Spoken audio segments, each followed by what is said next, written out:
even after you quit being an Uber driver and a Lyft driver, there are a couple things that might still affect you overall. There's a lot of pros to being a driver, and I've talked about them. There's a lot of cons, and these two things are two big ones that I have touched upon in other videos, but I wanted to do an exact video about it. So let's jump right into it. First off, after you even quit being a driver, and again, this is a very unfortunate thing about Lyft and Uber, in case you didn't know, you are an independent contractor. So the first thing is taxes. Now, I will say, I feel like this is one of those things that is just inevitable, right? I think Benjamin Franklin said, the only thing that are certain in life and in general is death and taxes, right? So no matter what, you're always going to pay taxes. Even for me, obviously, being a YouTuber and a musician now and everything, I, of course, still pay taxes. And as an independent contractor, in case you didn't know, you typically will pay that amount of taxes around tax season rather than it being taken out of, let's say, each paycheck, and then you get a lump sum back. So keep in mind, and this is an unfortunate thing about being a driver, that a lot of people talk about the negative aspects of being a driver right now in terms of less pay, the insurance issues, legal issues, all this kind of stuff. Even if you quit, you're like, you know what? I drove for 6 months, just not for me. This could still bite you in the butt later on. And that is when tax season rolls around, there's a chance, more likely than not, unless, again, hire a tax accountant. I always suggest that. There's a good chance you're going to have to pay money to the IRS rather than getting money back. And the last position you want to be in is the fact of, like, say you're like, I drove, wasn't really for me. Like, say, you kind of are in college, like, say you're doing other things, and like, say the IRS then contacts you around tax season saying, hey, you owe $1,500, or you talk to your tax accountant and they say, just letting you know, we ran your taxes, you owe $1,500, and you're like, wait, I get money back. What do you mean? And they're like, no, because you drove.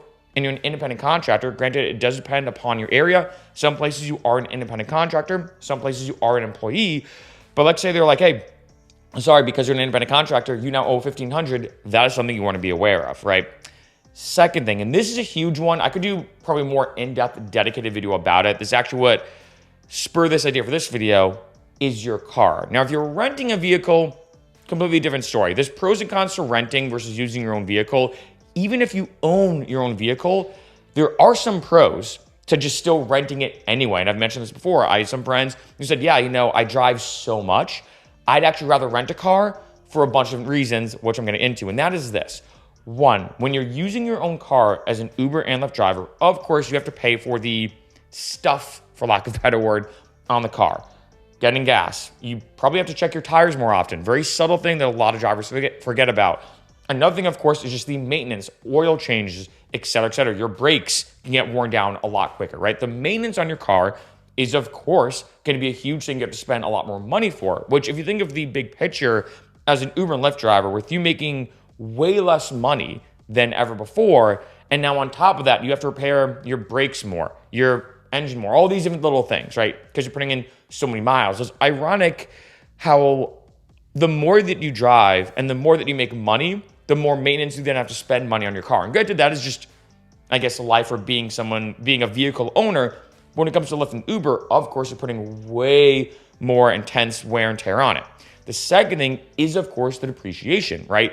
If, let's say, you want to sell your car later on, the difference, let's say, between, 80,000 miles and 100,000 miles is a lot, And so that's a big thing to keep in mind, that the more miles that are on your car, the more your car, from someone buying its eyes, is going to be more worn down. I mean, it does make sense, right? So if you're driving a ton, and then let's say you want to go sell your car or something like that, you could have some issues just because there's way more depreciation on your car, and it's going to be way less invaluable. And it is kind of ironic, and I'm making numbers up here, so don't quote this from a purely mathematical standpoint, but I mean, it's ironic that, let's say, if you drive for Lyft and Uber for a year and you put on an insane amount of miles, and if you do the math out via Kelley Blue Book and other sources, let's say you go to sell your car and they're like, sorry, if you sold it when you had this amount of miles versus this amount of miles because you drove so much for Lyft and Uber, we have to give you $1,500 less. I'm just making numbers super simple, so don't quote this.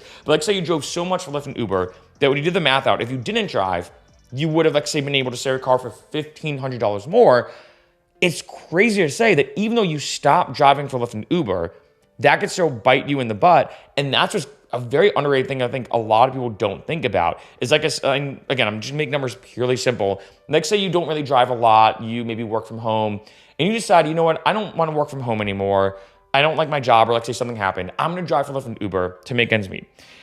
And let's say you start driving, and let's say you find out, using that same example again, that if you didn't drive, and let's say you got a remote job, or let's say you just drove normally to a different job, for example, you'd have 80,000 miles at the end of that year before you sell your car. But now, let's say you drove so much, you put 20,000 miles on your car, and now you're selling it for 100K. And let's say you talk to a dealer, and they say, yeah, you know, if you just kept that 80K, or you didn't really drive for Lyft and Uber, you only drove here and there, and you had 80,000 miles left on your car, you'd be able to sell it for $1,500 more, but now you have to sell it for $1,500 less because you have 100,000 miles. And granted, this is all pure speculation, right? But this is something to think about, that all those miles you put on your car brings the value of your car down pretty extreme and fairly quickly.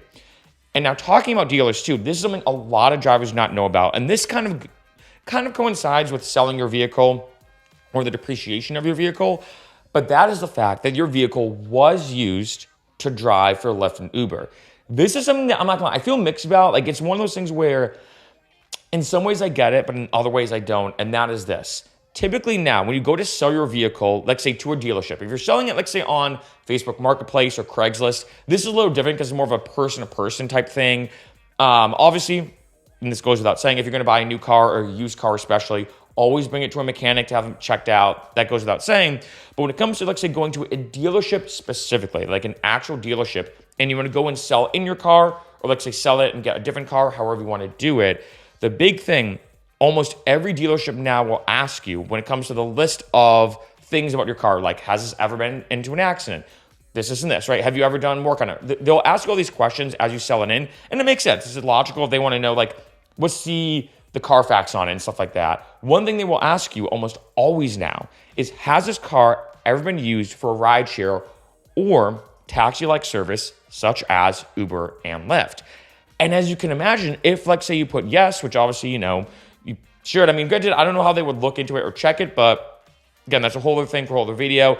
But besides the point, if, let's say, you say, yeah, you know what, I actually used to drive for Lyft and Uber for 6 months, it really wasn't my thing, they might give you less money for your car, even ignoring the depreciation, even ignoring like the maintenance and all that kind of stuff. They might give you less money for your car just because of that factor. Now, to me, I have to be honest, it is kind of weird. Like, I mean, let's say someone drives for Lyft and Uber for 1 year, and they go to sell their car, and they've owned it for a little bit, and they tell the dealership that, and they're like, sorry, we're going to give you less money.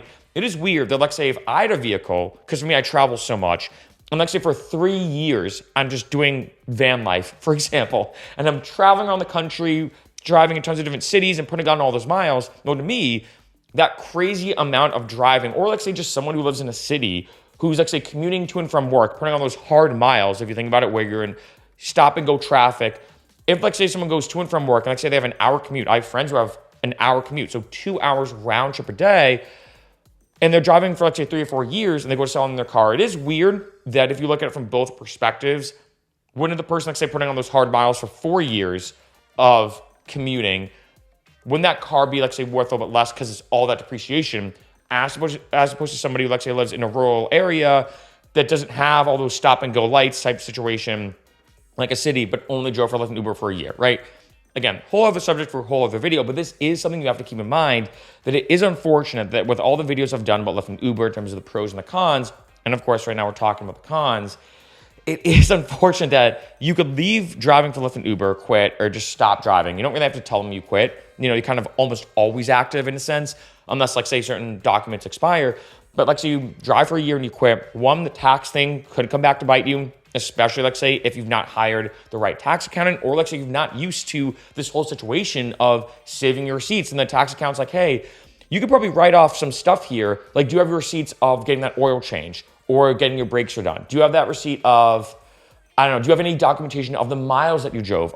Lyft and Uber does keep track of your miles. That's one good thing I will say. But, like, say they ask for other items that you've purchased in terms of the receipts, and you're like, oh, I don't know. I bought it with cash. I didn't think anything of it. Or I bought it with my credit card, but I don't know if I can find that statement. It might be somewhere. I don't know.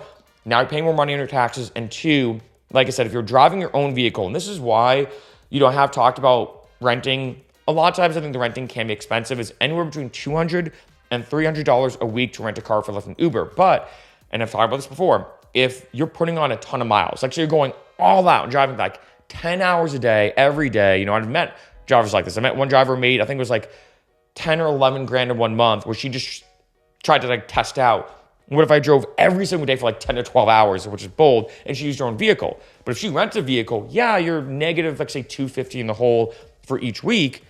But overall, that's gonna be way less depreciation on your car, especially if you're driving that much. And that's another unfortunate thing, that even ignoring, like say, the maintenance aspect, and like I said, even the depreciation of, like say, you're putting on way more miles, which means you are gonna sell your car for way less in the future. And of course, I will say this too as a side note, if like say you're not planning on selling your car, you're just gonna run it to the point where you're like, I'm just gonna get another car because this car is just too far gone, that's a little different. But I think for most people, you do kind of plan to be like, all right, I'm gonna use this car to a certain point, then sell it, get money, use that towards another car, or almost do like a trade situation. That's typically what I do, is I go to a dealership, go to sell my vehicle, get a valuation of it, right? Argue about a new car that I want to buy, and then kind of do almost more like a trade type situation. And that's the big thing, is even ignoring that depreciation, dealerships, if you do happen to go through one, will ask you, has this car ever been used for Uber and Lyft? And it's unfortunate that if you think about it, because I know I've done so many videos about the negative aspects of being a driver, that you think, all right, you know what? Lyft and Uber wasn't worth it. The pay wasn't good. I dealt with some passengers that were bad, although I will say most passengers are pretty nice and pretty just easygoing. But we talk about all these negative aspects of being an Uber Lyft driver. You quit driving, you're like, all right, you know what? I'm done with Uber and Lyft. Done with Uber and Lyft. I'm never gonna drive again. I wasn't a fan of it. And then you realize down the road, oh wow, me driving still actually impacted my life in a negative way later down the line,